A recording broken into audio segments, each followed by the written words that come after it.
The sacred rite that's about to begin at this tower shall endow the girl with magnificent... Okay. Resident Evil 4. Resident Evil 4 is a survival horror game released in 2005 by Capcom for the GameCube. It was eventually ported to every platform known to man and some unknown to man. The Zebo Games console? What the fuck is that? Sounds like George Lucas's handiwork. The game received what can only be described as mind-blowing acclaim when it came out and is still iconic today. It's even got a remake. So why review it nearly 20 years later? Well, Lord knows I have the time, and honestly, I thought it would be good for Halloween. Which I've missed. I know, I've missed.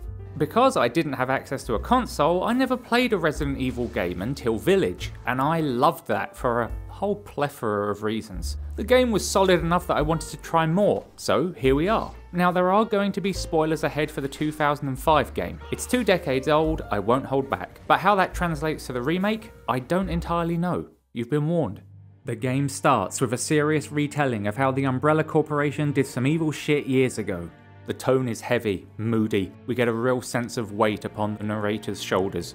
Before it cuts to a dude sitting in the backseat of a car listening to Spanish guitar. This is our hero, Leon Kennedy, Dead by Daylight Mona, and wetter of pants everywhere. And he's been dispatched to Europe and sunny Spain to rescue the president's daughter. Leon gets a call from his Secret Service handler, Hunnigan, and instantly attempts some sort of line on her. Somehow I thought you'd be a little older. She says to find the president's daughter by whatever means necessary. After some actually fantastic and cinematic cutscenes of a drive deep into the woods, we get dropped off at a spooky house by the police. I turn around to talk to the officer of the law. Forget your makeup or something? And he chooses death. I try to shoot him, but the game won't let me. It's here I notice the tank controls, which are of course a staple in Resident Evil. Tank controls mean Leon moves like a tank. Directional buttons move independently of the direction the camera is facing. As in the tracks and hull move one way, the turret points another. In the game, this means that if you point the camera to Leon's side and hold backwards, you'll move backwards, but not in the direction the camera is facing, in the direction Leon is facing. It takes a little getting used to, but it's not a problem. I don't mind it. I think the camera itself is going to be more of an issue, but we press on. Up ahead, we find a man who doesn't speak English, so of course Leon murders him in cold blood.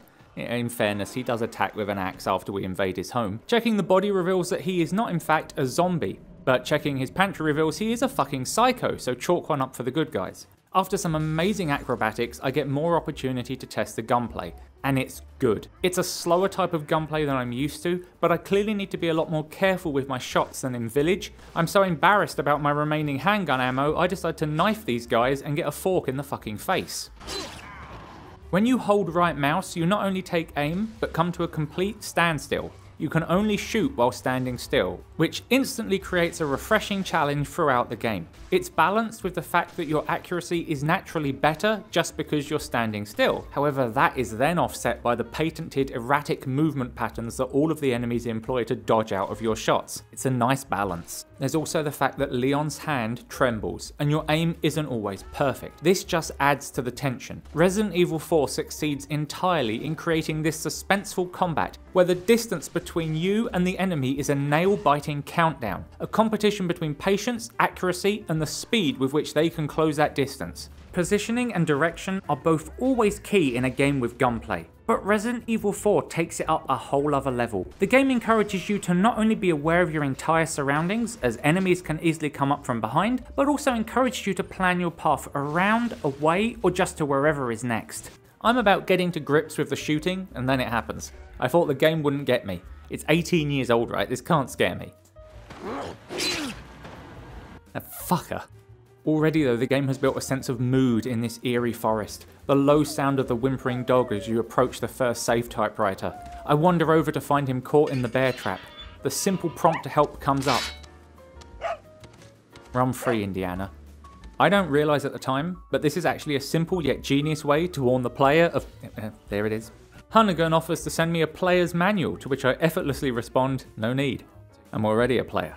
It does provide some helpful advice on knifing and kicking, however, and oh boy, how I love to kick things. As I progress into this creepy village, we can look at the residents going about their grim chores. It's a great little moment where I try to sneak up on one, but she forks me in the face, so I kick her into the fucking phantom zone. And then the music kicks in, the denizens go nuts. They're coming. They're all coming with axes and pitchforks and mad eyes. I do my best to navigate the new environment while giving myself room to shoot. It's clear my aim still needs work, but it doesn't matter because I'm working through them. They're nearly gone. More come. They swarm me, and then it happens. One of them throws an axe, and I shoot it out of the air. I can't stress the adrenaline this injected into the already incredibly tense scenario. Leon is getting battered about because I try my luck with that fucking knife again, and I think I've made a huge error. My health is in the red, and I know I'm about to die. Oh, la campana. Es hora de rezar. Lord Sattler.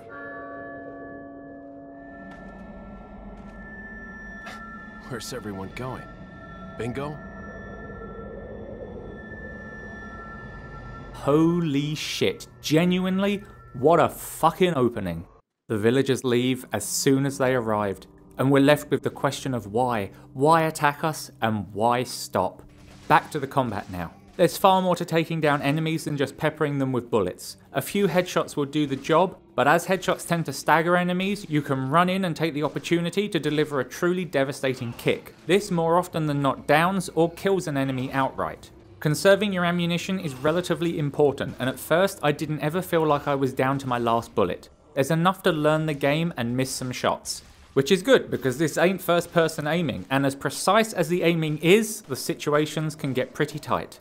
Despite the built-in shaky aim, Resident Evil 4 has the most important part of any game with guns nailed down. The accuracy of the firearms is absolutely fantastic. If you can line up a shot, you'll hit. No hitbox bullshit and no clipping invisible boundaries that I found. Combat is tense enough with the deliberately slow and realistic aiming, but it's only made more stressful by the sheer amount of enemies you can face in one sitting. Waves and waves pour out of their creepy houses and descend upon you. It's genuinely exciting, and I pretty quickly got over my better save it for the boss mentality and started to have fun with grenades and the shotgun.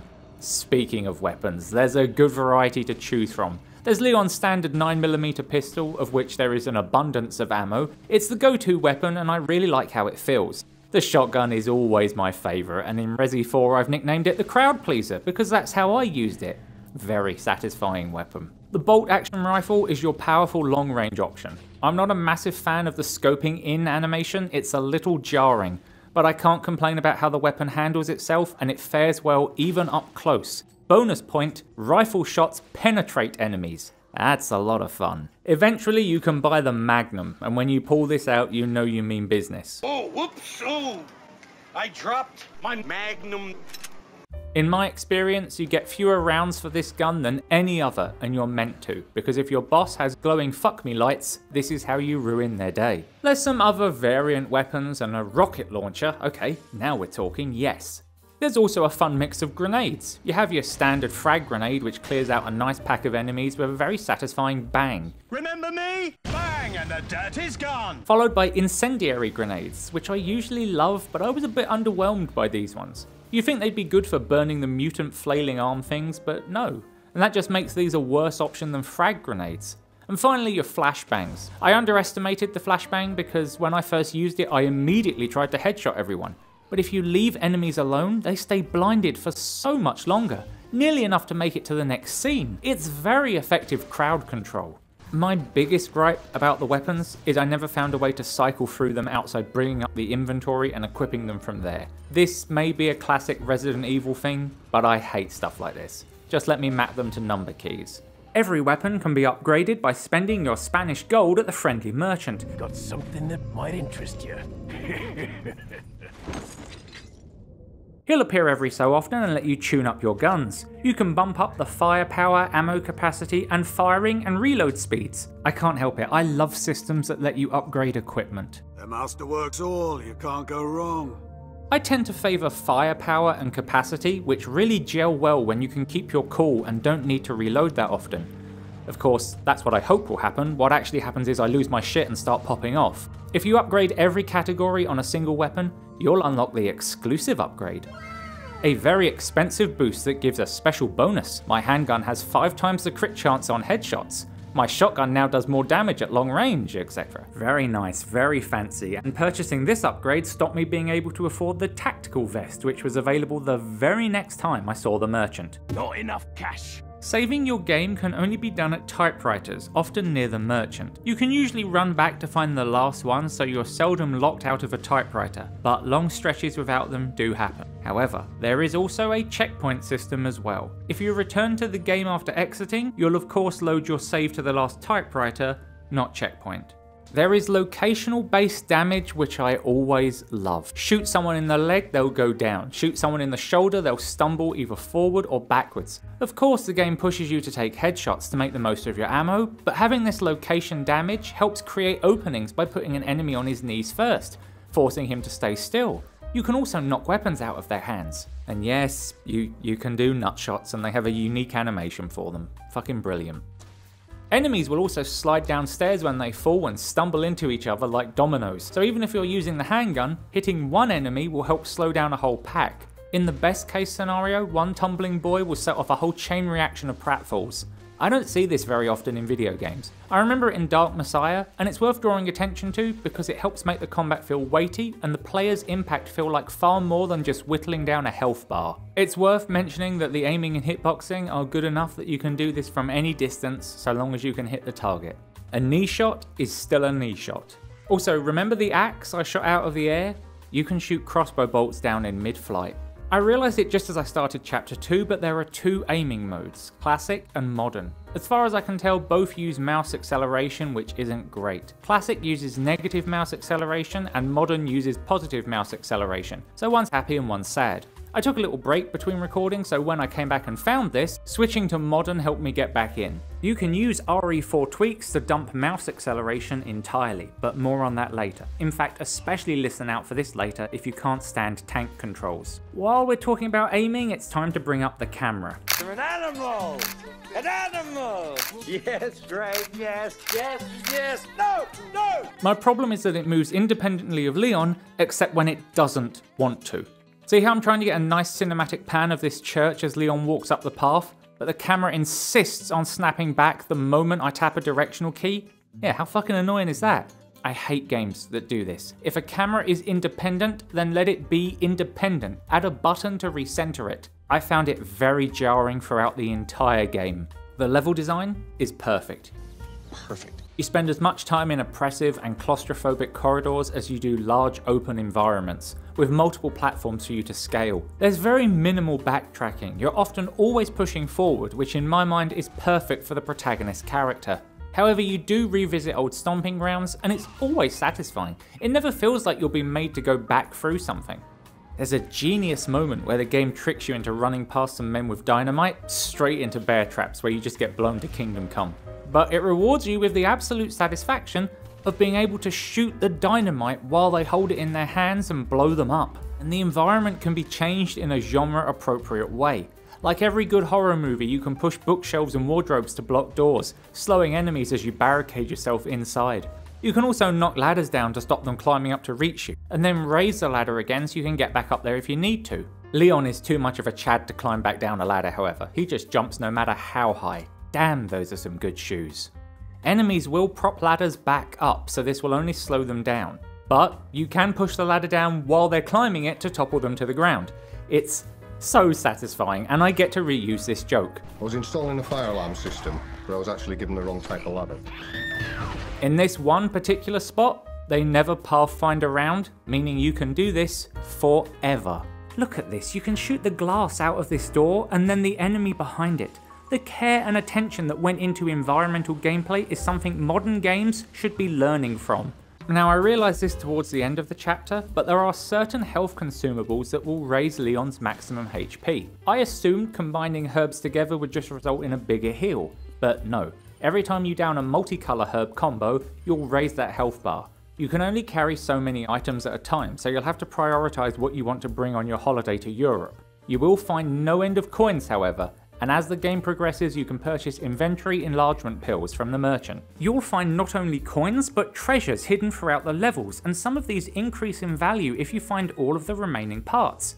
For example, this beer stein is worth more than the sum of its parts once I've inserted all 3 gems, so it's always worth keeping an eye out for extra pieces before you sell incomplete loot. It's a Resident Evil game, so of course there are delightful puzzles and obstacles to overcome, and I love this shit. I loved it in Village. Some of them require a bit of problem solving, others involve finding items, and the best ones are a combination of the two.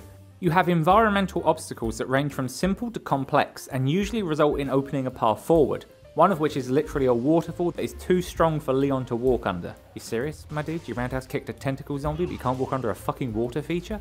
Oh yeah, but fuck slider puzzles, this is true horror right here. Compare that shit to the amazing creativity behind this light puzzle that makes use of colour, patterns and dials. Wow. After I solve this projector problem, the bars recede, opening up a church door, and we jump scare the woman inside who launches a plank at us. This is Ashley, the president's daughter, who we were sent to rescue, and now the game evolves again, because you haven't just got to watch Leon's health, you've also got to watch Ashley's health. And unlike Leon, Ashley doesn't have a shotgun or a rocket launcher.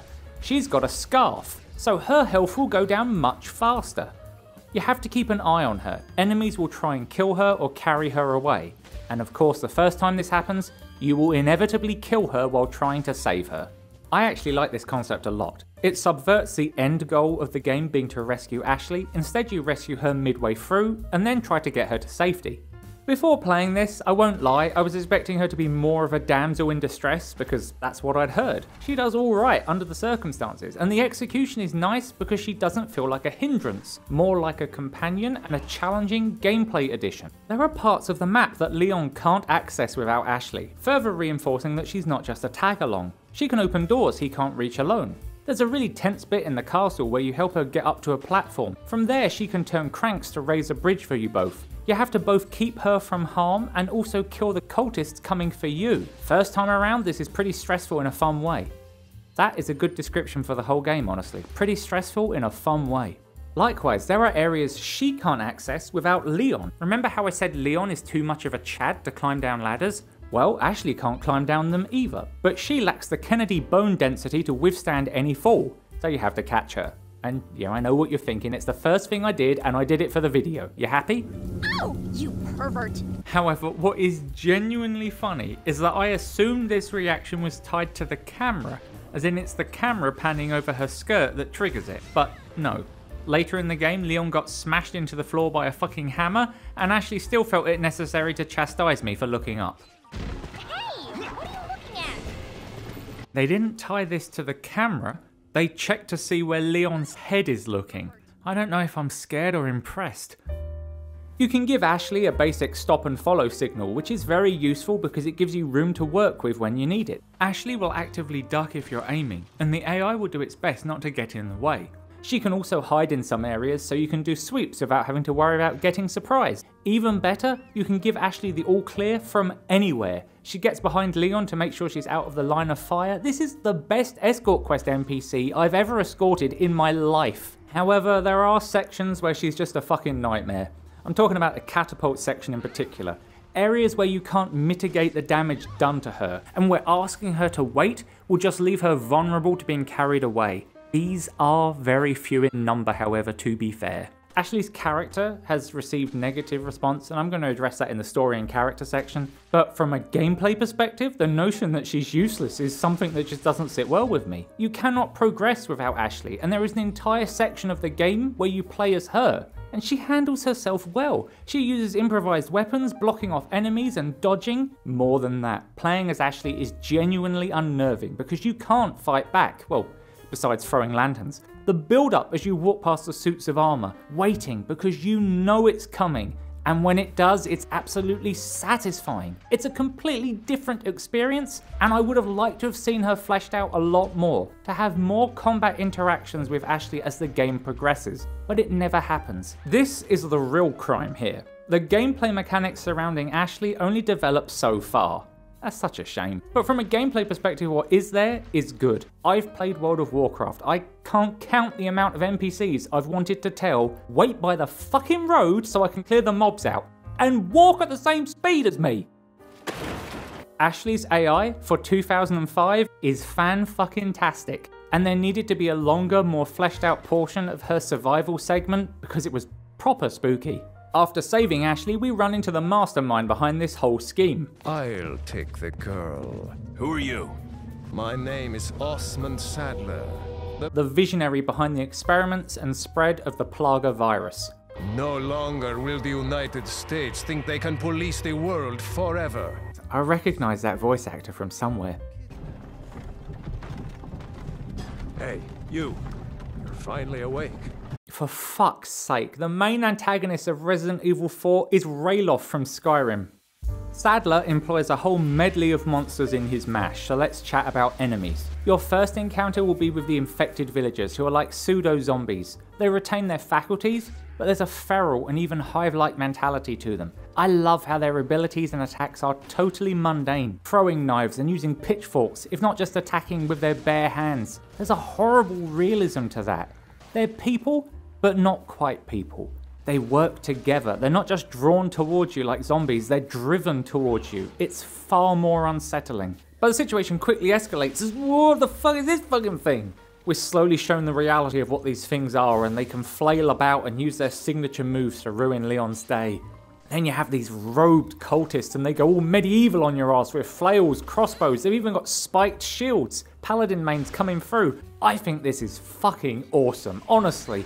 There's not many games where you can fire a shotgun at a medieval shield.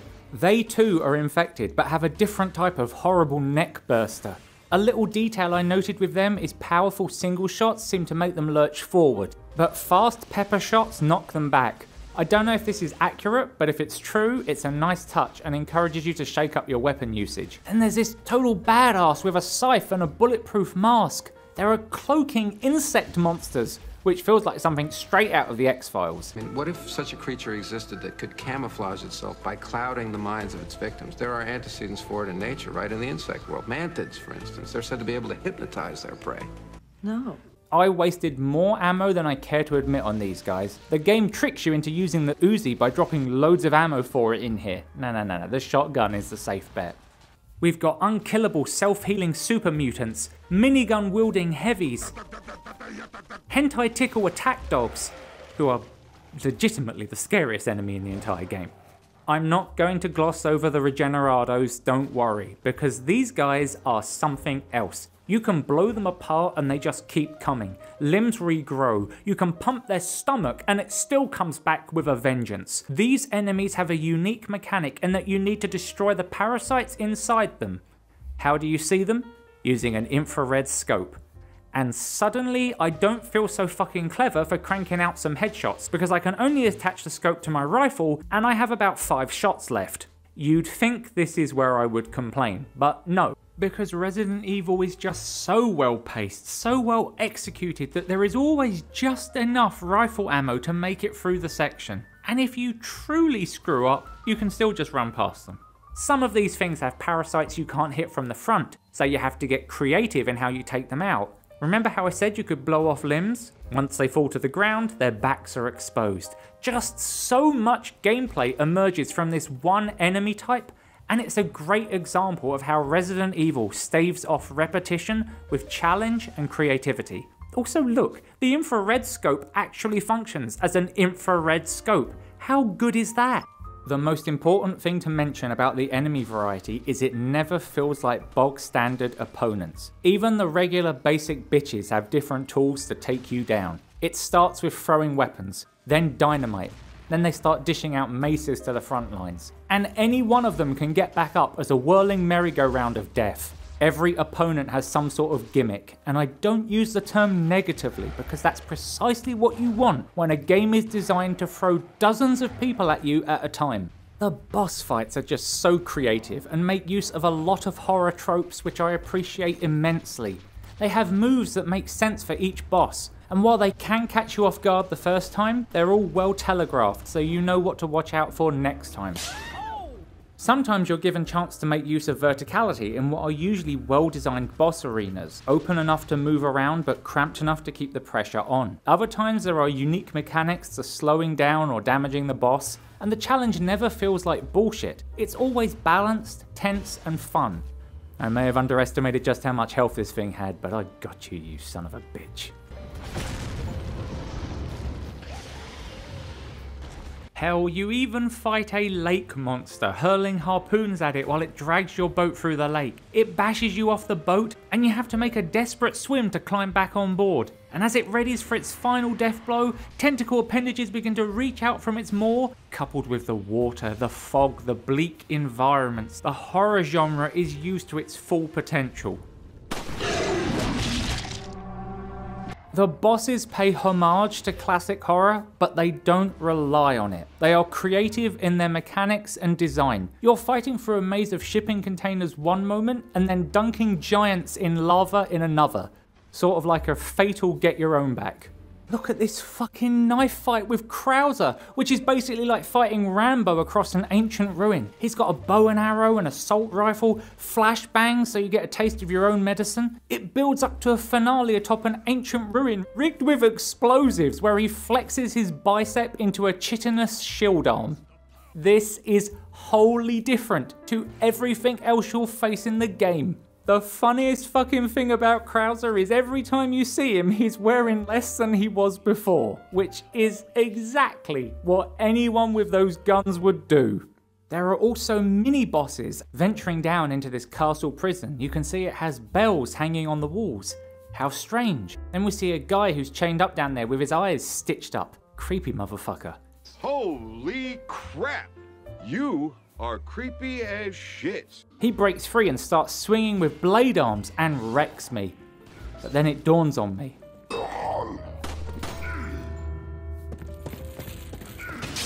He's drawn to sound. What a bell end.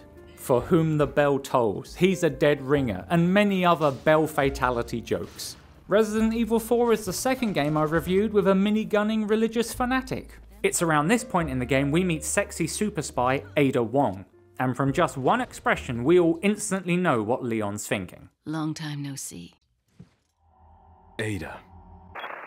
Leon, you have to find some way to get inside. The reason I'm bringing this up is because at this point in the game, I realised how well timed the cutscenes are. They never interrupt the flow of gameplay. I'll talk more about the quality and impact of them later, but right now I want to praise how they worked around and in some cases into the gameplay. There are phenomenal set pieces in Resident Evil 4. Perhaps my favourite is the cabin, where Louis and Leon team up to fight off a horde of villagers. This is just after the game introduces the flailing virus variety that can pop up at random, making the close quarters combat far more deadly. Louis will throw bullets and grenades at you, making this a perfect opportunity to use some of the more powerful weapons in your arsenal. You can blockade the windows to buy yourself additional time to search for supplies and prepare. Such a great experience, and Leon even says the thing. Hate to say it, but we're sandwiched all right. This amazing fight towards the end, where in one of those incredibly rare video game moments, the backup arrives and it doesn't suck. You fight across a war zone all while getting supporting fire from your aerial buddy, taking out minigunners and virus soldiers. It's so exciting, and the music is like something out of a war film. You open the final doors and the game crashes. Yeah, so this is an issue. Basically, if you open the doors while the helicopter is still shooting, your game crashes. You'd never know this because it feels like such an innocent thing to do and progress onwards. When the noise stops, you can leave.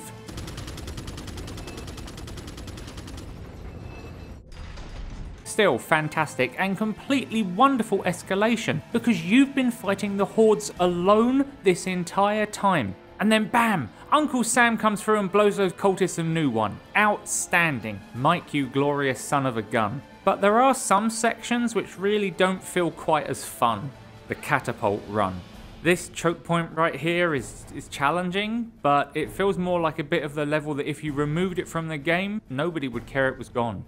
The cage match, this last one especially, as the camera really begins to make the player suffer in such an enclosed environment. It was a really good time to use the flashbang at least, but even then, when I felt like the game was punishing the player, look what happens when you've dealt with the situation. Remember, they can't see, so he just goes into patrolling so long as we keep walking. The game features some QuickTime events, and some of them aren't too bad. In fact, they're really quite cinematic and worked into the boss fights nicely. They're far less punishing than Bayonettas, but holy shit, QuickTime events that change key bindings on a reload? Whoever came up with this one, it's the slider puzzle guy, I swear. There's even a shooting range, and unlike the remake, there is no constant commentary for every time you fire a fucking gun. It's impressive for what it is, with some reasonable challenge, but nothing too unforgiving. Don't shoot Ashley, shoot bad guys, and do your best to hit the bonus target. High points will award bottle caps, although I think that's a mistranslation as it actually rewards miniature figurines with little speakers inside. Don't worry, Ashley. I'm coming for you. There's a snake in my boots. Ashley is still screaming for help even as a 6cm model. Leon, help! The gameplay of Resident Evil 4 is a groundbreaking blend of survival horror and action adventure. It never loses that tension. You're always on the edge and expecting the worst. It doesn't rely on jump scares. It wields suspense, revulsion, and dread. And it rewards you with something much more than the prospect of escaping alive. It delivers that action movie finish every single time. It's survival horror, but you're not just a survivor. You're the fucking Undertaker. And after the game is finished, it doesn't end there. You unlock New Game Plus, the movie gallery, as well as the Mercenaries, a minigame mode where you pick a character and your simple task is to survive and kill as many enemies as possible. You get bonus points for kill streaks and killing special enemies. It's a bit mindless, but fun, except the castle stage, which has way too many crossbow enemies. If you get at least a rank 4, you unlock a new character with different weapon loadouts. I'm going to talk about the experience I had with the side campaigns and the hard difficulty, but I want to shout out that my footage for this bit will look a little different. And that's because I installed a truly massive Fan Passion Project HD update, what a mouthful, for my second playthrough. It's just until the end of this segment, and I'll talk more about the project later. Besides the main story, the biggest attraction is the side campaign, Separate Ways, where you play as the elusive agent, Ada Wong. It could have felt just like going through old areas with a new character skin, but it doesn't. There's a few key differences to playing Ada. First off, you feel the draft a lot more. First off, the gameplay is fast-paced from the very beginning. As Ada, you're often pushing through areas quickly, with smaller but more frequent packs of enemies. It recaptures that early creepy feeling, although you feel a little better prepared, and it still manages to pace the encounters out with some moments of eerie silence. I must admit, after getting cocky in Chapter 5, Separate Ways managed to give me a bit of a jump. I found that in the main game, I slowly ran out of ammo towards the end, whereas in Separate Ways, I ran out early, and then towards the end of the game, I was running around with a small munitions store. Ada has access to the amazing sniper rifle that penetrates enemies, a sweet-ass crossbow that I had no idea fired explosive bolts, and the worst handgun I've ever seen. You even have access to the merchant. Welcome. Who lovingly says he isn't open yet, he hasn't got his blue torches on, but the customer comes first. However, you can't upgrade your weapons, meaning the sniper rifle is already amazing, and the blacktail handgun will forever be trash. Separate Ways is all about seeing the main game from Ada's point of view. At times, you'll be playing in areas where you can see or hear Leon fighting his way forward. You'll reach areas where he hasn't solved a puzzle yet, or visit places where he's already been. I mean, look at this. I remember how many enemies there were in this segment as Leon, where you had to fight them until one dropped his keycard. And now Ada is there, and she is fighting Krauser above that area in a challenging close quarters fight, while down below Leon blows shit up. This is genius! Speaking of heights, Ada has access to her grappling hook, which starts off being mostly used as a gimmick to access items, but later on there are a few areas where you can get an elevated advantage over enemies, or it's used to traverse set pieces such as in the Krauser fight, or when Ada single-handedly destroys a battleship. Yeah, fucking badass. Now that battleship is one of the only new areas I found in Separate Ways. Almost all of the levels are places you've already been. Recycled. This might be cause to complain, but genuinely, I can't. I loved the idea of playing back through certain story points from Ada's perspective. They worked it into the gameplay skillfully, and I'll talk about the story ramifications later, because right now I have no idea who this guy is she's talking to on the phone. So I see you've managed to arrive at the village on time. Just kidding. It's Chris Redfield. Separate Ways is an excellent addition to the main campaign. My only gripe bleeds more into the visuals than anything else. It makes use of a lot of pre-rendered cutscenes versus the main game's in-engine cutscenes. These are very low resolution, but they're still beautifully animated and filled with character. And if you're on PC, there's a solution for this. There's an additional thing called Assignment Ada, however it's very different. It's a minigame mode, dumping Ada into a level sent to kill enemies and collect Plaga samples. It's not part of the main story, there's barely any dialogue, and serves as a neat distraction, but I won't lie, I just wasn't invested in it and stopped playing. It's fun and it's included with the game. There's no complaints here, it just isn't for me. Finally, we're going to talk about the difficulty. The first time around I played it on normal and I found it perfectly balanced. Thanos would be loving this. Just enough ammo to run out when I wasn't careful, just enough danger to keep me panicking, and I was happy with the health pack to damage received ratio. But sometimes higher difficulty runs highlight real problems in a game, so I did it again on professional, and yeah, it's harder. You can't New Game Plus into a higher difficulty than the one you finish on either, so you start off with your basic gear, as it should be. It takes away a lot of the safety net you have on normal, and I found myself running out of ammo and herbs faster. Yet still I found the game was paced well enough that I had just enough to keep going. It definitely made the adrenaline pump a bit faster as well. Beforehand, Leon could take 4 or 5 axes to the face and keep going. Now that's down to just 2. He's gone from a redwood to a birch, meaning these axe throwing bitches are even worse. You take more damage flat out across the board. Due to the sheer scope of the game, it's hard for me to say whether there are increased spawns or new enemies in old places. But I definitely felt the enemies were more aggressive. They spent less time stumbling around and more time just bum rushing you. I'm not a fan of harder difficulties that just boil down to enemies dealing more damage, but they don't fall into that trap here. It's merely one component. The aggressive, faster enemies will break down doors in just a few hits and gang up quicker. It's something I recommend trying after the main game, but this obviously isn't for everyone. And on the other hand, some people find this a fucking cakewalk. Me, I enjoyed it. Challenging, stressful and fun. Do I recommend playing this difficulty after drinking a load of coffee in the middle of the night? No. No, because I just fired that fucking pistol like a machine gun.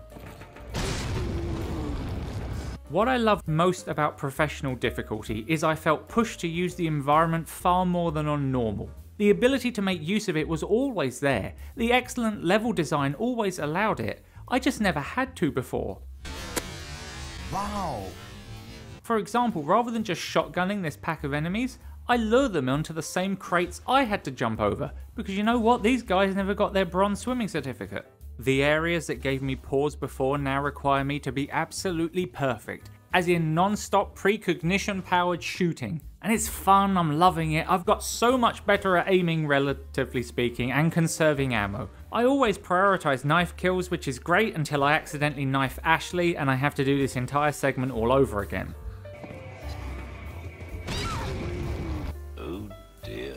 I also learn I can suplex enemies, and that's a lot of fun, so I do that whenever I possibly can. Resident Evil 4 is a massive, ambitious and nail-biting adventure, and researching it after playing, it's clear that this redefined or even created an entirely new vein of survival horror, with gameplay that creates an intense feeling of dread no matter how well equipped you become, always managing to bring a new challenge to knock you down. Resident Evil 4's gameplay is an achievement. I just wish the camera didn't keep panning up so it looks like I'm watching Leon's ass. But this is definitely a plus for some people. Anyway, enough about the gameplay. We move on to the story and characters. Now, while I will talk about some of the key plot points, I'll try to talk more about the overall quality of the storytelling. The story starts simple enough. You're Secret Service agent Leon Kennedy, and you've been dispatched to rescue Ashley, the president's daughter. But it's clear something else is going on here. Must be my imagination. Ashley's kidnappers are part of a European cult. There's a zombie-esque quality to the villagers and cultists. They are resilient, fixated, and tend to move in swarms. In fact, some seem to keep moving after their heads are blown clean off. As someone unfamiliar with the predecessors, I love what they were going for here. You can feel that these people are infected with who knows what. It's changed them, but there's still humanity within them.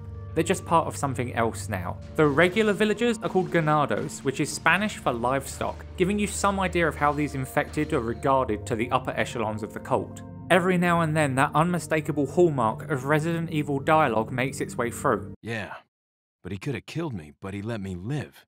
No thanks, bro. But the quality of the writing is solid, and the cinematic delivery is amazing, with great cutscenes and voice acting. There's both style and substance to be found here. Look at this simple scene of Leon and Louis tied up. The camera doesn't make me vomit, but still easily finds a way to move around the environment to keep this slow-paced cutscene interesting.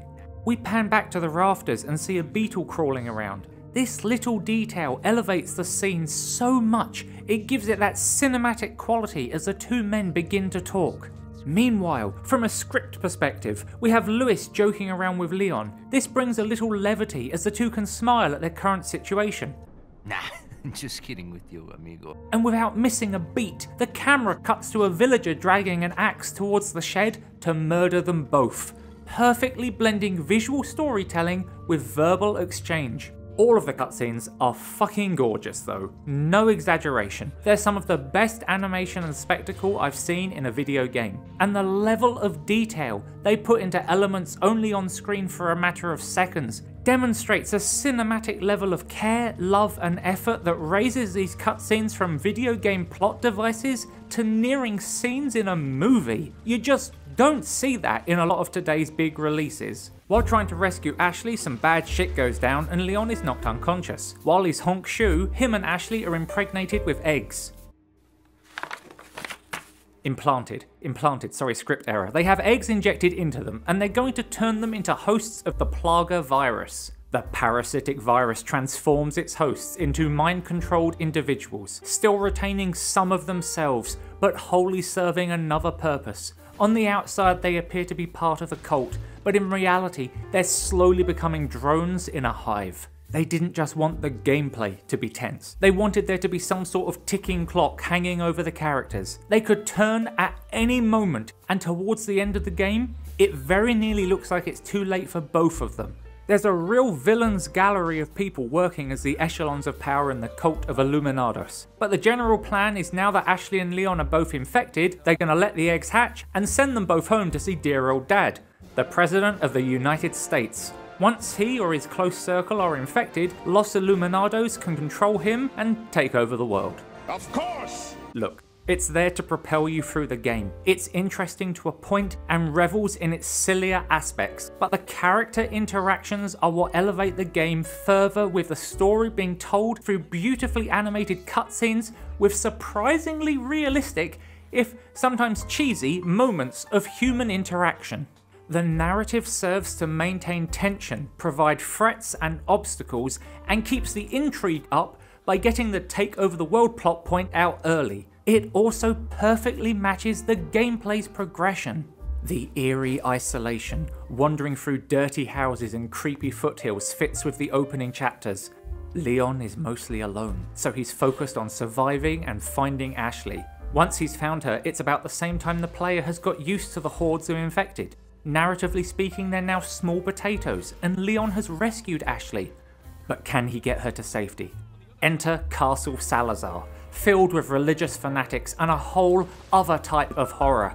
The story reflects this. No longer are you fighting for survival in an isolated forest, you're fighting for survival inside a medieval death trap. This all culminates in the evolution from survival horror to action horror. The player has overcome the odds again and again, so it's time to just throw an army at them complete with miniguns. And this is when we start to get more answers. The tone in the story shifts again to taking down the bastard that started this all. It's at this point, the protagonist and player are at the same milestone in the journey. They've both survived the horror, now it's time to kill it and escape on a fucking jet ski. I love it. The narrative pacing in Resident Evil 4 is absolutely flawless, and the story doesn't need to be overly complex because it is constantly moving and entertaining the player. It fleshes out the details in these little notes scattered around. They're not just the same old sheets of paper either. They range from public notices, journals and letters of intrigue and betrayal, plans for the takeover of the Western world. We learn that not all of the infected are the same, and they do in fact retain some of their more rebellious personality traits. Nothing of the host survives. That's bullshit. But we also get notes to help us and lead us in the right direction. Ada even signs her letters to Leon with a kiss. This may not seem like much, But this little detail helps us know more about this character, her relationship with Leon, and her casual relationship with Danger. We continue to see more world building once we venture into the dig site beneath the Salazar castle. This is where the Plaga virus was first unearthed and then sealed away again. It was thought to be dead, but was merely dormant within fossilized remains. Outside of the mine, however, is an underground temple with alien, almost insectoid relief work. Perhaps at one time these hosts were revered or worshipped even. It's stated that the insectoids in the game are experiments, a merging of human and Plaga virus DNA. But maybe it wasn't an original idea. Maybe the virus was once something very different. I mean, look at this place. This is older than anything else in the game, and the visual style fits nowhere else. There's an almost Egyptian quality to these carvings, and you can make out some sort of hieroglyphs or pictograms around the reliefs. In this one, it looks like a more primitive humanoid has been made subservient by one of the figures. They're wearing high heels. There are great statues of winged humanoids holding mirrors involved in a mechanism by which reflected sunlight opens your path forward. These remind me so much of the statues at Karnak. It's probably unrelated, but every single typewriter in the game has Amun-Hotep slapped on it as the manufacturer's mark. During the reign of Amun-Hotep III, around halfway through 1300 BC, hundreds of commemorative scarabs were created to mark the pharaoh's deeds. Scarab beetles, an insect. The name itself has several meanings. It's both literally Amun is pleased, as in the god Amun, and a combination of Amun and the word for peace. The typewriters are usually all in peaceful and safe places. On the island there are cave drawings that are totally different to anything we've seen, and yet what do we find in this cave? A golden lynx idol. Question. Why doesn't he like cats? Well, cats are the guardians of the underworld. Okay, so that is a very loose theory, and yeah, my source for that last one is the fucking Mummy, but come on, Brendan Fraser, what a well-deserved comeback. There's no hard-proven link between cats and guardians of the underworld, which makes total sense because Anubis was clearly a dog person. However, there is a hard link between cats and protection, mostly because cats helped households by eating snakes, and thanks to Bastet. Have you slept? Anyway, where was I? Oh yes, world building. The world building in Resident Evil 4 is surprisingly strong, and there are things left open to the player's imagination, something not many stories have the guts to do. Bosses have their own intro or build-up, further cementing them not just as obstacles to overcome, but as part of the world. The lake monster is perfectly introduced. The giant infected is dragged out of his containment by villagers. They're using it as a method to stop you, but they lose control and it kills them all. It would have been so easy to just have him break through the doors when Leon got there, which ultimately would have felt hollow, but they took this opportunity to reinforce the communal hive aspect of the infected. They're not just mindless zombies, they're coordinated, working together to defeat you even at the cost of their own. This boss fight also has the coolest fucking character reveal in gaming history. Hey, it's that dog. He's a good dog. The boss introductions are as inventive as the boss fights themselves, and usually help complete our understanding of the world and story of Resi 4. The build up to each one is almost always an event, and the clues to see when one is coming are laid out for you. On to the characters, and let's start with Leon fucking Scott Kennedy. At this point, Leon is a hardened zombie veteran. Previously a rookie cop, now a Secret Service agent. That's a career shift. He's well trained and been through some shit. And at first I thought he'd be a grizzled, serious, verging on deadpan character. I won't lie, I was a little influenced by what I've seen in trailers of the remake here. Leon does have that serious, driven personality, but alone that's not enough, I think, for a likable protagonist. In the same way that the game itself blends survival horror and action, they start by gently pushing him into the action hero camp, before throwing him off a cliff into a vat of 80s movie magic. He's a true video game badass and comes equipped with enough cheesy one-liners to make Arnie blush. Hasta luego. but never falls into the trap of becoming some brain-dead character forced to make quips every 5 seconds. It depends on the circumstance, and I appreciate that. What endears the player towards Leon is the fact he's genuinely compassionate. He shows concern for the innocent, rage for the death of his allies, and he's got a dead-eye stare you could see from orbit. You can tell he cares for those around him, even if they've only just walked into his path. I've seen so many disillusioned, world-weary heroes who can't stand their own team. Leon is concerned every time an ally is in danger, and fucking pissed when they're killed. I'll make sure you're the next to go, Saddler. He even laments over the burning body of the policeman who dropped him there, even though these policemen were laughing at the thought that he's probably going to wind up dead in the hills. But he's still not going to pass up the chance to crack a smile. Frozen corpses of innocent people who were experimented on? Sucks to be them. He's playful and legitimately funny. A bit of a dork, but that's great. While the writing does employ lots of humorous dialogue, I've sent my right hand to dispose of you. Your right hand comes off? there are no shortage of moments that highlight these traits without relying on cheesy lines. One such moment is where Leon is so busy checking out Ada's thighs, he crashes a fucking boat. That's funny, and it counterbalances how capable and invulnerable he is. I did a little research after, and in the remake, this doesn't happen. Leon keeps control over the boat. Also, in the remake, Ada isn't waiting for him in the boat. She arrives after with the keys, but it's not as playful, and it shows Ada as being out of control. In the original, she is there waiting for Leon. To be clear, she's not waiting on him, she's planned what he's going to do next. At this point, she's in control of the narrative, quite literally steering the course of Leon's story, whereas Leon's been in complete control up to this point. I want to be clear, I'm not shitting on the remake, a game I clearly haven't played. What I am saying is they do things differently, but for this game, having Leon crash the boat is the right move, and I don't know, maybe it's because some of the best stories I've ever seen have combined sexual tension and humour. You hungry? I could eat. Need a ride, handsome? Okay. You want him to succeed, and you feel like he's more than just your avatar in the world. And like I said, you don't rescue Ashley at the end of the game, you rescue her pretty early. Meaning Leon's actually good at his job. He's already better than most protagonists sent to rescue anyone. He's also an absolute lad and never finishes a conversation with a villain without putting them in their place. Can't remember the name, huh? A senior moment, perhaps. The reality is he's just fucking loving every second. No way, Leon. Way.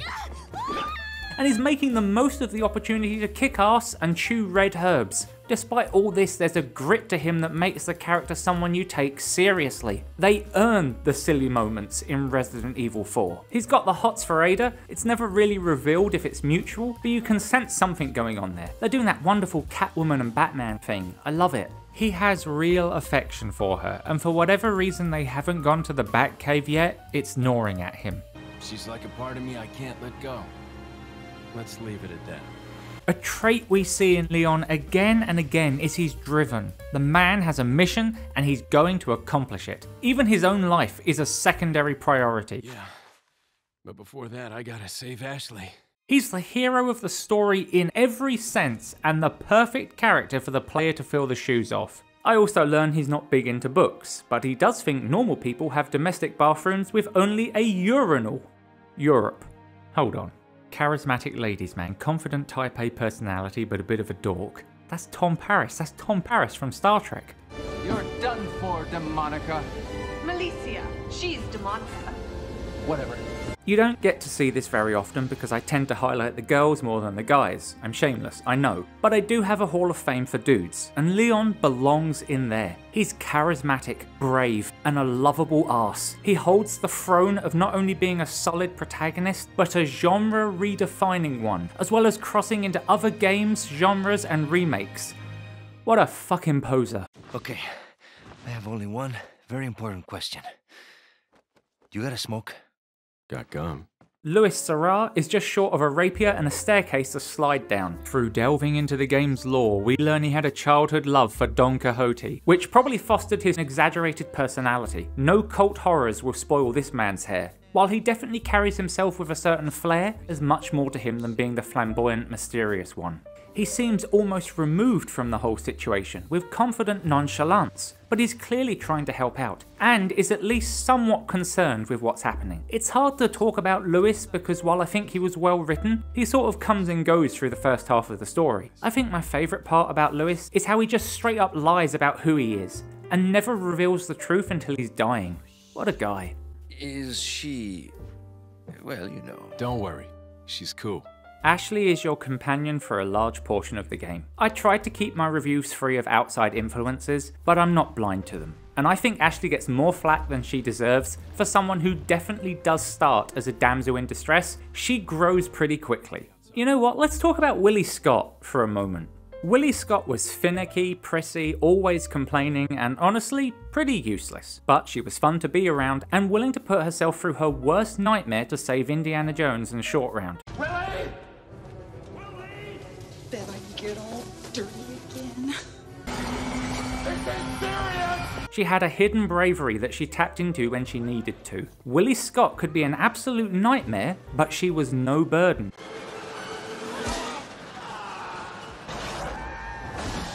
Not everyone can be Indiana Jones, Sarah Connor, Bayonetta, Rambo, or Ripley. If they were, you wouldn't have dynamics between characters. So when characters who aren't action heroes or fighters get their moment of heroism, they're all the more memorable. Quark, Yes? take down the force fields. Force fields.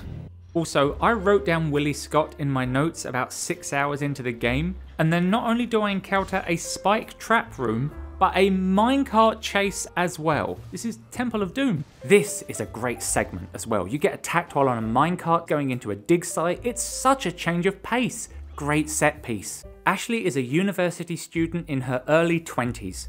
Leon is a hardened zombie outbreak survivor with police and secret service training in his late 20s. The criticisms are not unfounded, but they are unfair when you take this into account. Take this moment where for no reason, Ashley pushes Leon away and runs into a trap.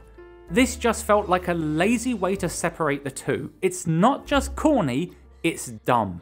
I mean, look at her running straight to the only spot this elaborate trap setup would work. The only thing more ridiculous than this would have been if she tripped and got stuck in the fucking washing machine. Help me, Leon!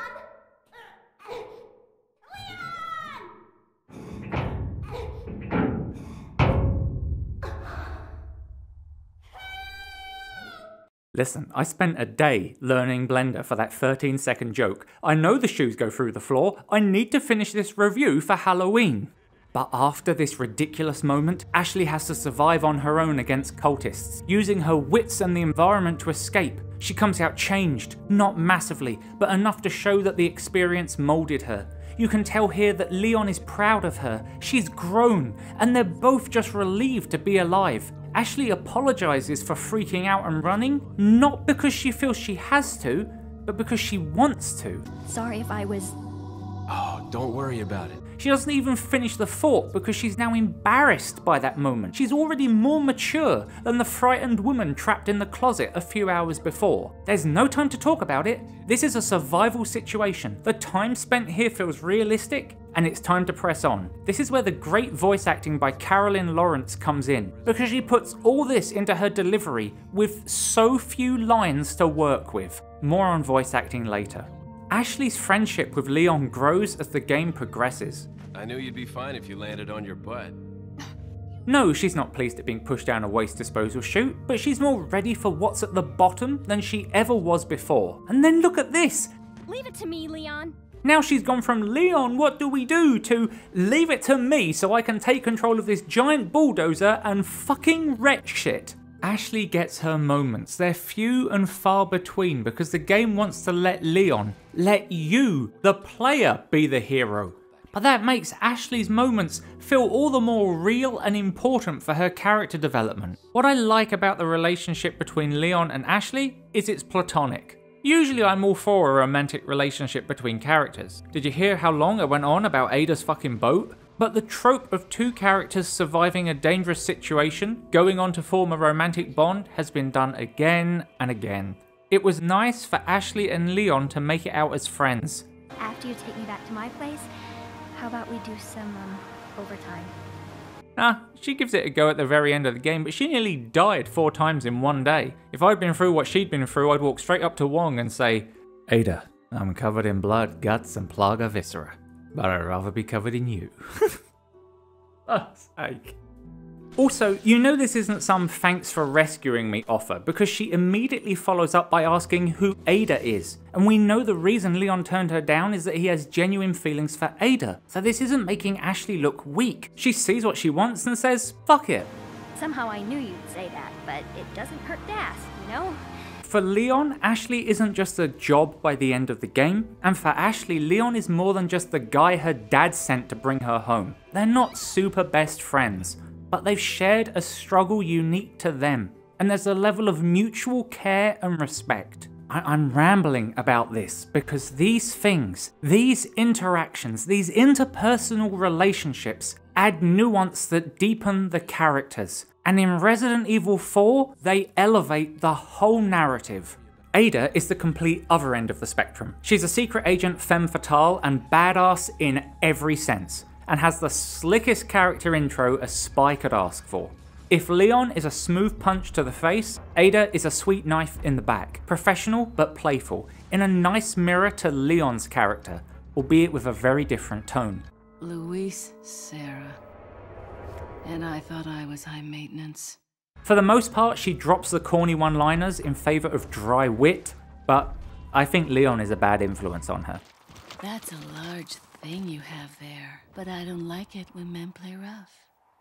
There's a wonderful mysteriousness to her. We're drip-fed her intentions and reason for being there throughout the game. Unlike the Antagonists plot, we only learn why Ada is there right near the end of the game. In almost every cutscene, she leaves as soon as she arrives, never mincing words or wasting breath. Nearly every other character can't wait to spill their guts, but not Ada. She keeps her plans close to her chest. Ada's protective of Leon to the point where she attacks her own associate. Now, as the audience, we know this is going to happen, but Krauser doesn't. He suspects betrayal, but clearly he doesn't suspect enough to plan ahead. If it wasn't already clear by the grappling hook, outmaneuvering others is just part of how Ada works, with manipulation, guile, and an SMG rounding out her toolbox. And to touch on the story of Ada's adventures, seeing her side of the events is legitimately ingenious how it all fits together. I feel like when they wrote the story of Resi 4, there were story points that never really needed an explanation, because honestly, part of horror is not knowing everything.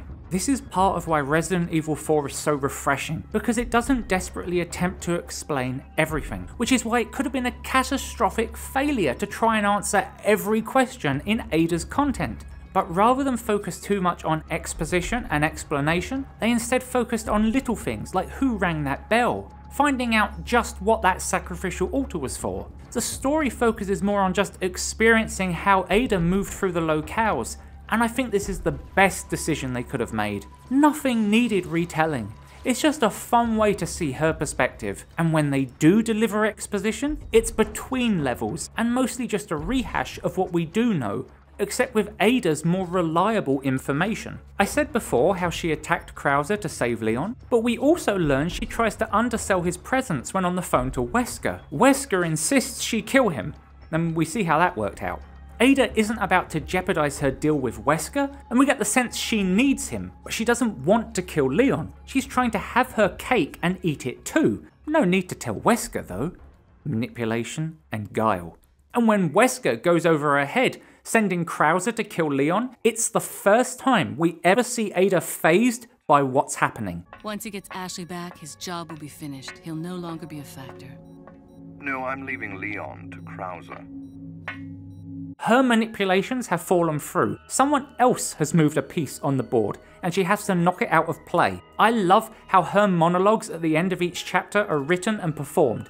because in those field reports, she only ever talks about using Leon to obtain the Plaga virus sample. She makes him out to be a means to an end, but what actually happens is considerably different, and as the audience we see her true concern for Leon, shown by the simple act of a break in her stride. When it comes to what is going on technically, Ada is the most reliable source. She understands everything, whereas Leon is working it out as he goes. But when it comes to her own motivations, feelings, and goals, she is the least reliable narrator we could ever get. That is brilliant. Klaus is dead. Really? Well, I don't know, man. You've been seeming sus lately. Ada is flirty, mysterious, powerful, and you're never really sure what she's up to. She's the loose thread of your story, and you couldn't ask for more from a spy. The quality of the writing for all the characters, not just Ada, is far better than I imagined it would be. I found myself absorbed in the web of personal nuances and interactions. We even get to see what happened to Leon's fine leather jacket. Ada is also into books. Holy shit, this game is great. The interactions are different for each character. I love this. She's already expressed her distaste for Lewis, but she can't resist bringing him up twice, saying she would read through all these books, but she has to chase after that womanizer. Fucking great. The antagonists are so good at chewing scenery, I'm fairly sure they went through a whole furniture outlet before they started. But you're never sad when they're on screen, even if you are rolling your eyes from time to time. It's all in good fun, and keeps with the tone the game sets. They delight in being evil, and they have little personality traits that make them more real. They're also perfect for going up against Leon because they too taunt and mock. So you have this wonderfully corny back and forth between hero and villain, berating each other over the phone. Perhaps you are disillusioned with overconfidence, just because you killed my small-time subordinate. Sadler, you're small-time. No. You just don't get that anywhere else. Wesker isn't in the main game, but the contrast with him being this very serious, efficient overseer versus the cultist overlords who are just insane is great. But the best character in the game is of course Chopper Mike. He's actually good backup, wastes no time to talk, takes out more fucking bad guys than anyone else besides Leon, and dies a hero's death. The story and characters of Resident Evil 4 are not overly complex nor two-dimensionally simple. They are exactly what they need to be for this game, but also above and beyond, with the attention being put on interaction, resulting in superior dialogue and characters we quickly become invested in. Nobody is spouting their backstory here. They're pushing the story forward, and with a narrative laden with horror, suspense and drama, as well as equal measures of cheese, humour and fun. We have to get off this island now. It's gonna blow any minute. It's gonna what? It's never boring, never dull, and you never grow tired of hearing its characters speak. What more could you want from a story? Well, okay, I guess maybe an explanation for why they have that Plaga parasite removing device, right where the Plaga parasite headquarters are. Oh. Wait, Lewis explained that in a memo. It was because they were testing ways the parasites could be removed, so they knew what sort of radiation or chemicals to avoid. They really thought of fucking everything, didn't they? But now we move on to the sound and music. Composed by Masao Senbongi and Shusaku Uchiyama, the music of Resident Evil 4 perfectly captures the mood of the game, and mirrors the gameplay in that so many of the tracks keep up the pressure and tension. They never let you feel remotely safe. When the enemies are pouring down your throat, the music will match the gameplay. Constant drums, fast beats, coupled with haunting, otherworldly sounds. The music gradually grows stranger and more of an assault upon the senses. Instruments threaded through groans and screaming choirs. It evolves through the cultist, horde-like sounds of the village, through the fantastical castle, finally gaining an industrial, technological sound to it in the final levels. But the game also hits those action movie notes, and I'm a particular fan of the infiltration vibe this track gives off as Leon stalks through the island base. The combat music, although you'll be hearing it very often, isn't the highlight of the soundtrack for me. It's the haunting, droning tracks when you're not fighting anything that fill you with dread. These tracks are absolutely key to taking the environment you see around you and elevating it from a video game landscape to a horrible place to be. The music matches the surroundings every single step of your journey. Then in those moments of quiet, building horror, The music helps to slowly cool the tempo down, but still unnerve you. The game wants you to stay wary, to fear every corner just enough until you get too comfortable.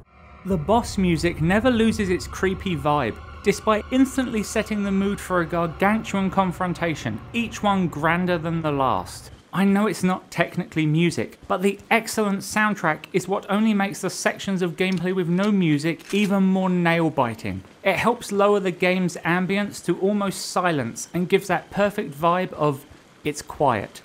Too quiet. It takes a great soundtrack to make use of silence, and Resi 4 accomplishes that to a T. Lastly, when you're safe, the music instantly shifts to a more serene and relaxing tone. It's still got that edge of horror, a surreal sound so you don't quite forget what you've seen, but it lets you know you found a brief respite next to a typewriter. You've time to breathe. This is my favourite track in the entire game. It sounds so unnatural, and yet when you hear this, it's the safest you'll ever be. The music for Resident Evil 4 is outstanding. Ambient sound is one of those things that doesn't care about a game's genre, but it can absolutely set the tone, taking the experience to a new level. That's a pretentious way of saying Resi 4's sound design is some of the best I've ever heard. Don't take my word for it.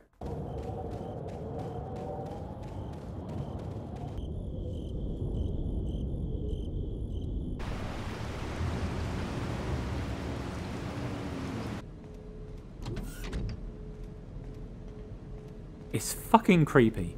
The little sounds in the forest, the creak of the floorboards, and some of the best wind and weather I've ever heard. You also have raging rapids, humming machines. There's such variety in the game's ambience, and all of it sounds good. Different surfaces result in different footstep sounds, which is always a nice touch. Because it's a horror game, ambient sounds are also used as set pieces. The banging from within the house. The whimpering dog.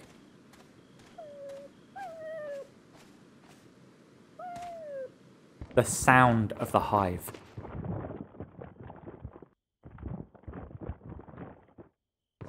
You're drawn towards all of them, but you wish you weren't.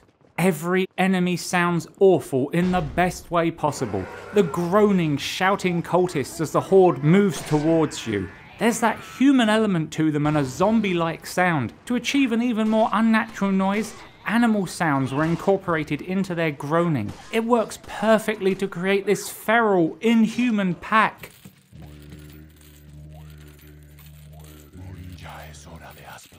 The chanting of the cultists, the gurgling regenerados, the squirming of the plaga mutants. They're all unsettling. This bit with Ashley, where the suits of armour start moving, is one of the best moments of sound design in the entire game.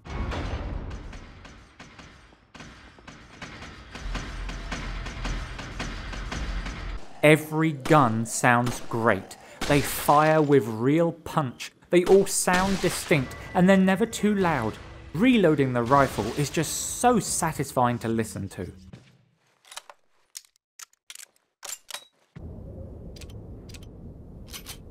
To just showcase some of the brilliant sound design, here's me shooting a guy who dives off a cliff and into the ocean.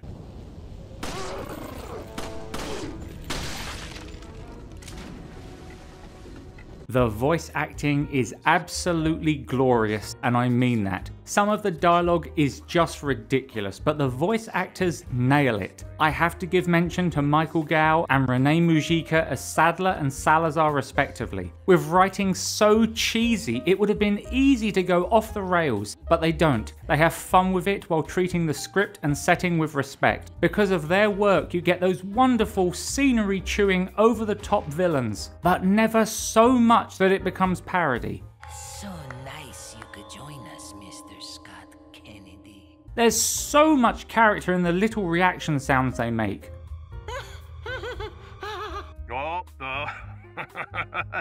On villains, Jesse Corty and Jim Ward played their roles wonderfully as well. Less screen time and less to say, but that only makes you enjoy their lines even more. Sally Safiotti as Hunnigan and Richard Wow as Wesker are of course solid. Reno Romano is fantastic as Lewis, fun, extravagant, the unfiltered rogue. I wish he'd stuck around longer because he has a criminally short amount of screen time.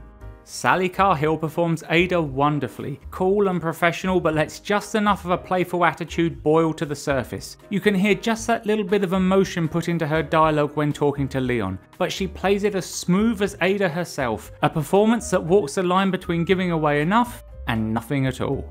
Carolyn Lawrence is fantastic as Ashley, working in that little spark of confidence that grows brighter as the game progresses. It's a difficult balance to keep, and it would have been easy to have Ashley go from scared mouse to lion in one conversation. But that doesn't happen, and Lawrence sells the role with real emotion and helps shape a character we grow to like. I'm never turning into one of them. Never. Got that right. We'll find a cure. Paul Mercier steals the show as Leon.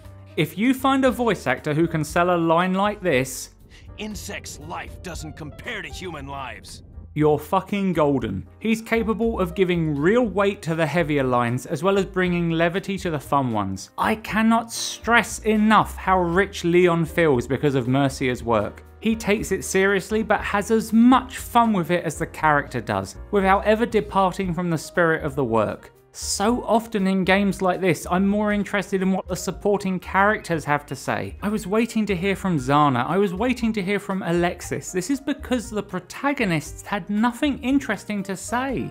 The quality of the writing and voice acting means this never even blips on the radar with Leon. I couldn't wait to hear what he was going to come out with next, and a big part of that is thanks to Paul Mercier. I know I already played this, but just listen.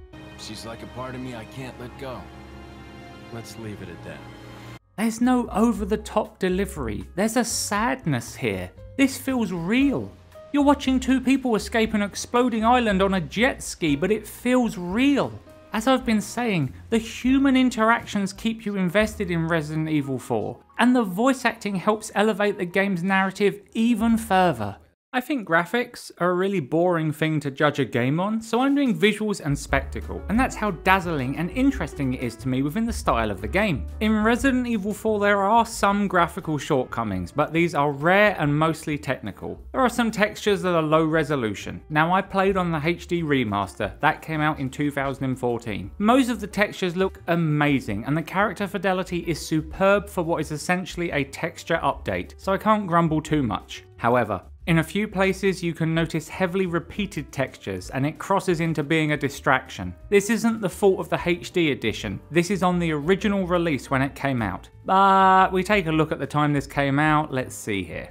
Oh yeah, 20 years ago, so we just wave that criticism away. That's not the huff of copium you hear. It's 2005. This all had to fit onto a fucking GameCube, which, let's be honest, probably can't run modded Minecraft these days. Outside of these very sparse examples, the texture work is gorgeous to look at, and the detail in the environments is stunning for the time and filled with variation. You'll traverse a European forest village filled with old infrastructure and rural buildings, gothic castles and grim dungeons, strange dig sites and tombs, underground facilities. Just look at the detail that went into the interior of this helicopter, purely to help create a visually stunning cutscene. The visual details combined with the cinematography, because that is what it is, it's cinematography, makes Resident Evil 4 as much a cinematic experience as a video game.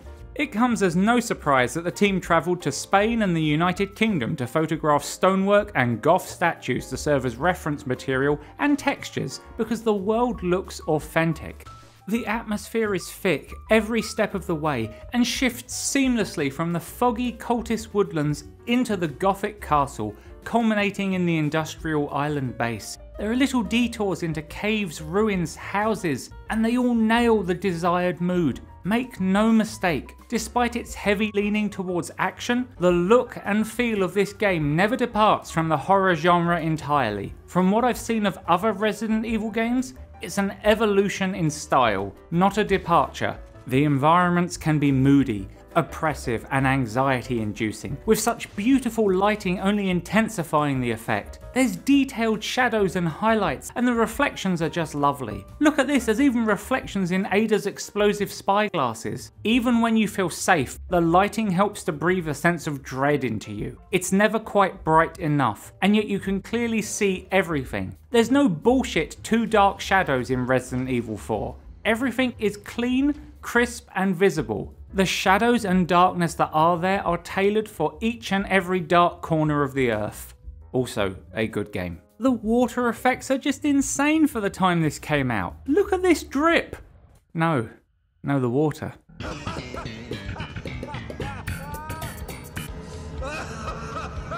The animation work is just gorgeous. Motion capture was used for the body movements, but back then, that meant animating every facial animation by hand, and they look fantastic. This could have come out today. The animations of the enemies are nauseatingly good, in the sense that the monstrous things move realistically for their designs. They're unreal, not fake, which is very important. The game features impressive hair and cloth physics, especially for the time. Look at this beautiful foreboding room, the curtains blowing in the wind from the open window. It's already an incredibly smooth feat for the era, but see how the wind direction is mimicked on Ashley's skirt and hair, and you can just about see Leon's hair moving in the breeze as well. Such an incredible level of attention to detail for one room.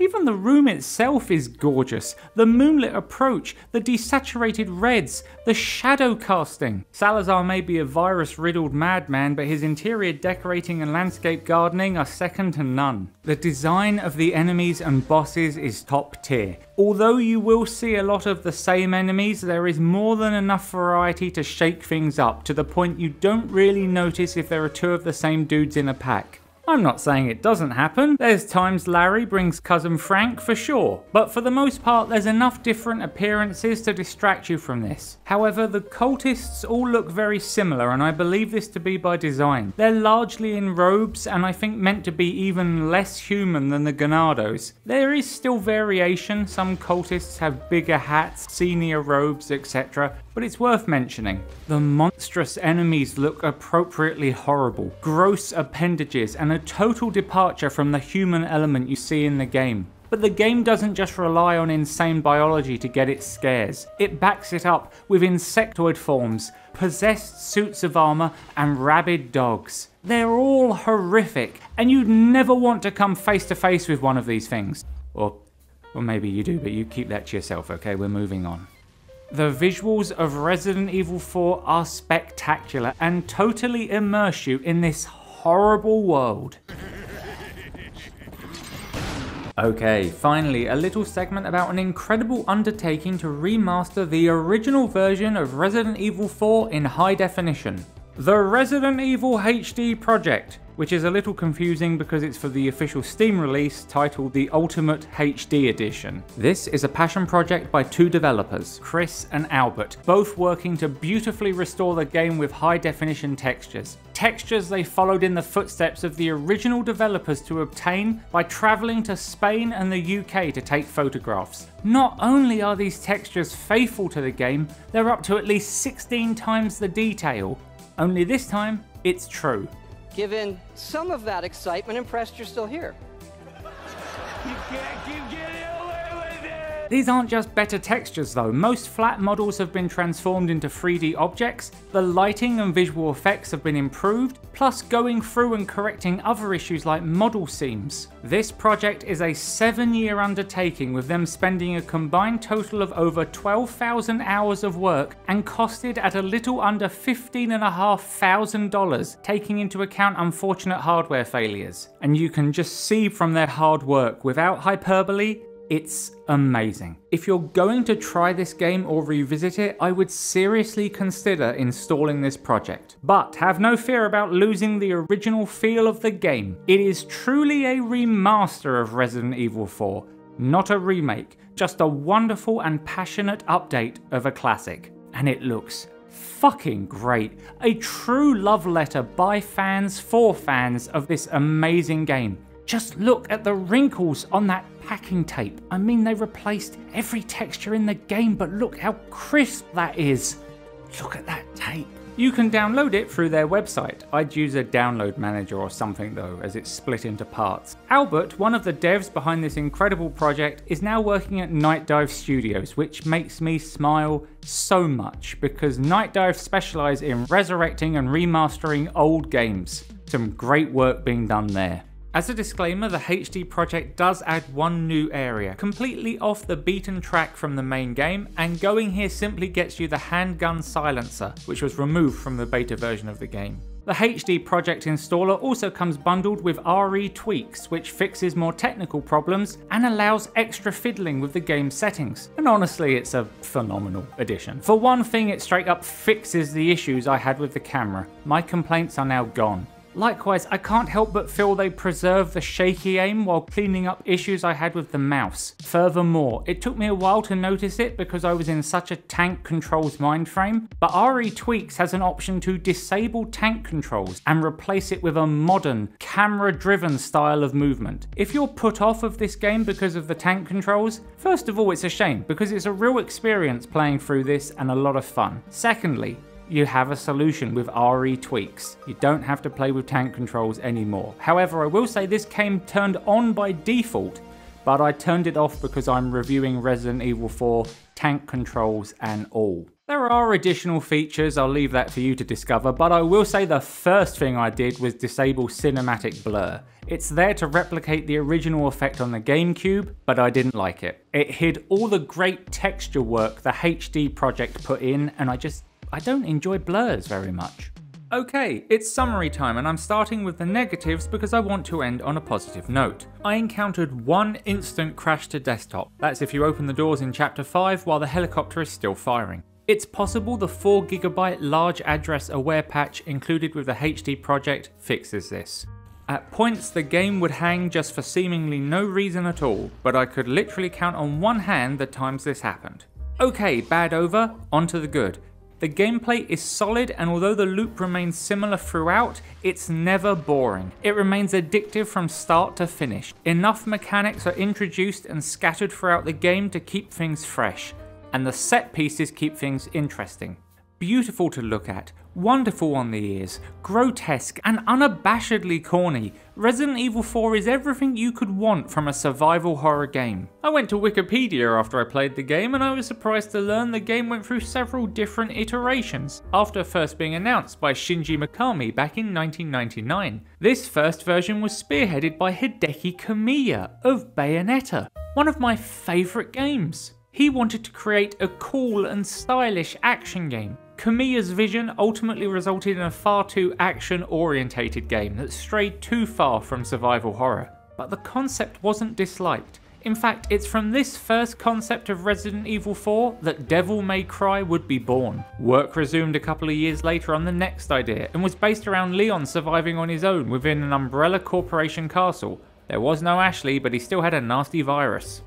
E3 2003, the Hookman was showcased, and in this version it was more of a haunted castle vibe they were going for. Leon was still infected, the guy can't catch a fucking break, but the enemies were heavily paranormal in nature. Animated suits of armour, living dolls and a ghostly Hookman as seen here.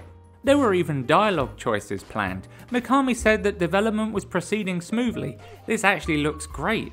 There was even talk of Leon teaming up with a young woman and a bioweapon dog, you can't make this up, to escape a haunted mansion while the ghostly Hookman prowls the estate. That was a real concept for Resident Evil 4. Leon and a dog hunt a ghost in a haunted mansion. That's Scooby-fucking-Doo. Okay, so I actually misread that initially, but I love that joke too much to cut out. The dog teamed up with the young woman, not Leon. You lied. I exaggerated. And this was actually for an earlier version that would then become the Hookman version. And if that wasn't confusing enough, this concept would, in a roundabout way, go on to become yet another game, Haunting Ground. Then the final version came about and Mikami revealed he'd essentially had enough of the constraints the series had imposed upon itself. Umbrella Corporation, fixed camera placement, zombies. Producer Hiroyuki Kobayashi only instilled this in them further by saying team members were becoming tired of making the same game, and some were just moving to other projects. I've worked on a number of Resident Evil titles in the past, and honestly, I think the series had been recycling the same patterns, the same gameplay each time. The creators were starting to get bored with it, and many moved to other projects. They wanted to do something different, and so Mikami blasted out the game's script in 3 weeks. Now Leon's more experienced, so I made him a little tougher than before to reflect that. I also wanted to maintain that coolness about him, so I didn't want to make him too buffed out. This may seem like a very generic design brief, but if we rewind to that original concept, you start to wonder how much of Hideki Kamiya's influence worked here. He's known for incredibly stylish and exaggerated games. His concept was literally deemed too cool for school, but maybe Mikami and the rest of the team saw that there was something to what he was saying. Something fresh that could help distance Resident Evil 4 from its predecessors, while staying faithful to the genre and to fans. A true survival horror with an action hero. Now, I'm not saying Hideki Kamiya had any influence after his departure. He probably didn't, and I don't know for sure. But it's nice to imagine he helped set off the spark of inspiration for what changes would follow in Resident Evil 4's development. A spark that created Devil May Cry, and that stoked the fires of change within the Resident Evil 4 development team. And the story that the developers, these talented, skilled and passionate people, were tired of churning out the same game, so they decided to revolutionize the genre rather than be a production line for sequels. I mean, that's just a heartwarming tale. Hell, it's even topical. We're in an age now where developers take potshots at other developers instead of learning from them. You can speak to animals. I know. Oh, shit! Jesus Christ! Developers were so afraid of Baldur's Gate 3, they said, whoa, don't expect games like this, guys. This is Rockstar level nonsense to deliver complete games and not live services. I don't know, I think customers don't mind waiting for Rockstar level nonsense because it looks pretty fucking good. If Rockstar level nonsense means finishing a game, something went very wrong somewhere. Oh shit! Developers were so intimidated by Elden Ring, they said, oh, well, actually they just shit on the Elden Ring devs, saying the game was so poorly designed they must have been smoking over CRT monitors. Well, that's professional. Oh, a Ubisoft developer said that. I'm shocked. I can't even believe that this is true, but they make such great games.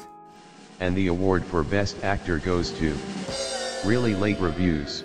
Oh, thank you. Yes, I'm Amateur Theatre's best kept secret. When Resident Evil 4 came out, the reaction from other developers was, wow, this changes everything. We can do stuff like that. And they did. They upped their game with passion born out of sheer love for what they were doing and the belief that if you make a great product, people will buy it. These days are coming back, I'm sure of it. And even without all this, Resident Evil 4 is still one of the best games I've ever played. I've reviewed a few games, and I've loved all of them. And a good few of them I would consider masterpieces. But if you throw that word about too much, it becomes meaningless. You have to be very careful when you deploy that because there's personal bias, my enjoyment of the game, how much I suffered versus how much I had fun. It's not something I want to say too often, even if I genuinely think a game is a masterpiece. So, can I recommend Resident Evil 4? Absolutely. It's a masterpiece. Let's go home. Sounds like a great idea. Mission accomplished. Right, Leon? Not quite. I still have to get you home safe.